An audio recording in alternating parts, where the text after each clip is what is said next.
Virgin fans? Can we talk about the finale for a second?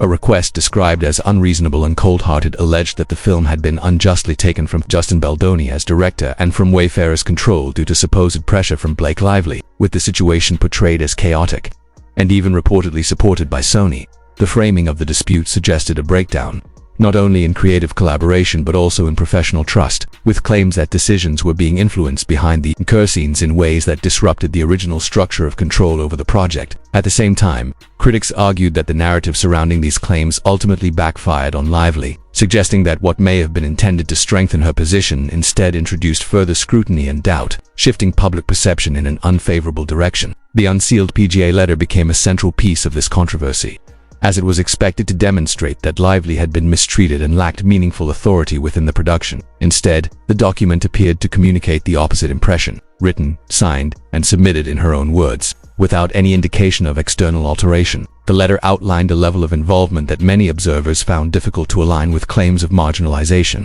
Rather than reinforcing the idea that she had been sidelined, the content suggested a deep and sustained presence across the filmmaking process, prompting closer examination of the consistency between her public statements and the documented record. Within the letter, Lively described her contributions in extensive detail, covering development discussions, casting decisions, script rewrites, production design input, scheduling influence, post-production involvement, marketing strategy, and even elements of distribution coordination. This breadth of participation indicated not just occasional input but a continuous role across multiple stages of the project's life cycle. Observers pointed out that such comprehensive engagement typically reflects a position of considerable influence, if not outright control, making it difficult to reconcile with the portrayal of limited power. The specificity and scope of her claims within the letter added to the complexity of the situation, as they provided concrete examples that seemed to contradict the broader narrative being presented publicly. As a result, a central question emerged and continued to dominate discussion. Was she truly operating without power, or did the evidence suggest that she held a significant degree of control throughout the production? The tone and substance of the letter leaned heavily toward the latter interpretation,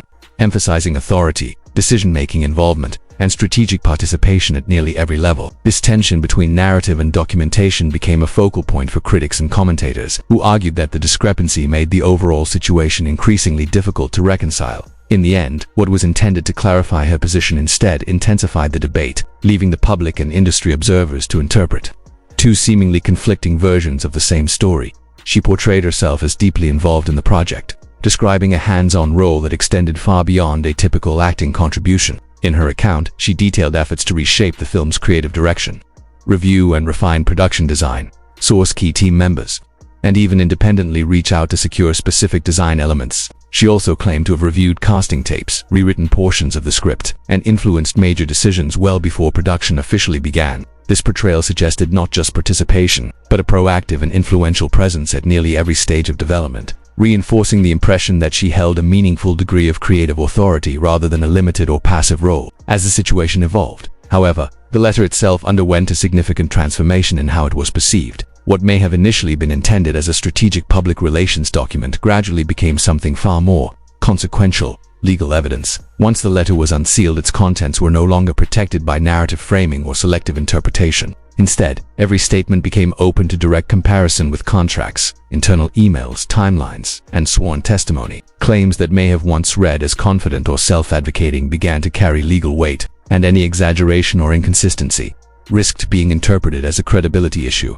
This shift raised a critical question that continued to surface among observers. Why was the letter submitted in such a detailed and assertive form if it could later be used for scrutiny at this level? At the same time, reported internal communications added another layer of complexity to the situation. Reactions from Sony executives were described not as intimidated or pressured, but rather as surprised and frustrated by the developments. Instead of reflecting concern or fear, their responses reportedly conveyed disbelief, with some viewing the situation as excessive or unnecessary. This contrast between the internal tone and the external narrative further complicated public understanding of the dispute, suggesting that the dynamics behind the scenes may not have aligned with how events were being presented publicly. The letter also outlined her claimed involvement in marketing decisions, including approving trailers, shaping promotional messaging, and influencing the overall rollout strategy for the film. This level of engagement implied a degree of control over how the project was positioned and received by audiences. However, this created another point of tension in the broader narrative. as later arguments appeared to place blame on the studio for mishandling those same areas.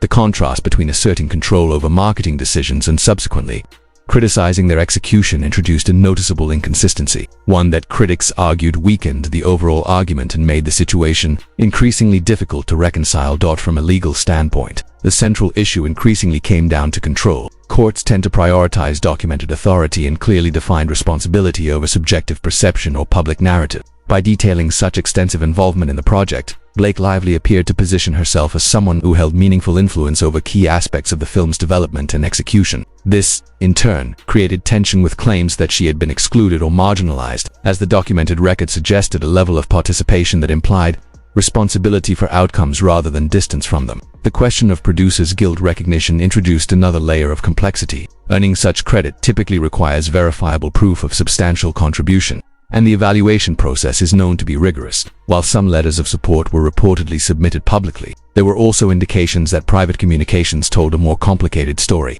one that included discomfort or perceived pressure among those involved. This contrast raised questions about how that support was obtained and whether it fully reflected independent endorsement, adding further uncertainty to the overall situation. As additional documents came to light, the focus of the dispute began to shift away from public opinion and toward verifiable records. The distinction between narrative and evidence became increasingly significant, as written statements, internal communications, and contractual details provided concrete points of reference that could not easily be Efforts to reshape the story encountered growing resistance from this paper trail, which offered a more fixed and testable version of events. Meanwhile, Sony appeared to adopt a more restrained and distant stance. Rather than issuing strong public support, the studio's relative silence was widely interpreted as a strategic decision. In high-risk scenarios, major studios often prioritize protecting their brand and limiting exposure, especially when legal and reputational concerns begin to escalate. Distancing from controversy, rather than engaging directly with it, is a common approach in such circumstances, and this response seemed consistent with that pattern. The letter itself also became a focal point of critique due to its tone and structure.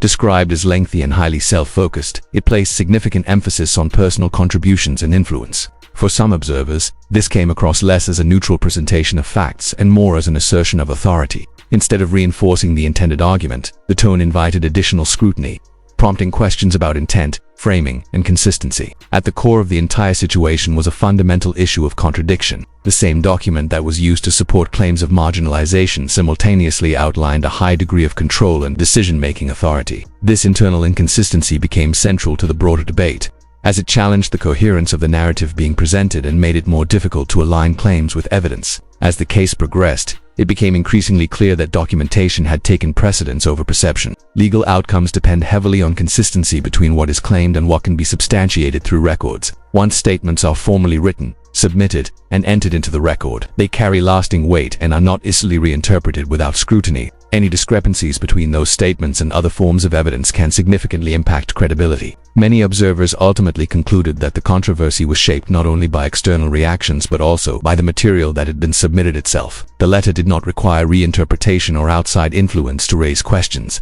It presented a detailed account that could be evaluated directly against other available evidence. This made it a central piece of the unfolding situation rather than merely a supporting document. In the end, the case moved beyond perception and into the realm of documented reality. Written records, timelines, and signed statements began to outweigh narrative framing, establishing a clearer but more rigid version of events. In such an environment, consistency becomes critical, and any contradictions, no matter how subtle, can carry significant consequences for how credibility is ultimately judged.